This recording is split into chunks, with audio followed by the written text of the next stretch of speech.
Did you know you can add time entries in Fergus on desktop, not just on the mobile app? There are two main ways to do this. Let's begin with the job card. First, open the relevant job card and click the Labour tab next to the Scheduling tab. Here, you'll see all existing time entries for this job phase. You can add new time entries or edit existing ones for any employee, as long as you have the right permissions enabled in your user settings. To add a new time entry, use the panel on the left, select the correct staff member at the top, choose the date, start and end time, add a description, and if needed, include any unchargeable time so Fergus can exclude it from the customer's invoice. Once complete, click Add Time Entry at the bottom. Fergus will ask if the labour is complete or still in progress. This choice updates where the job appears on your status board. The new time entry will now appear on the right-hand side as a confirmed time entry.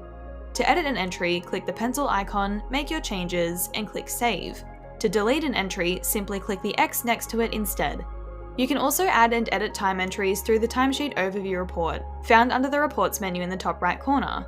The Timesheet Overview is best for editing existing time entries or adding uncharged time, like internal meetings, but you cannot create new job-specific entries from here.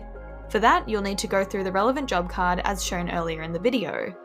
By default, you'll see your own entries. To view others, simply adjust the filter in the top left corner.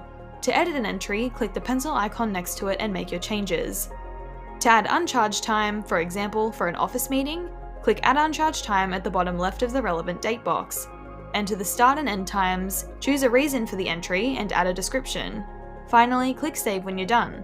And that's it! For more tips on managing time entries while out in the field, be sure to check out our guide on time entries in Fergus Go.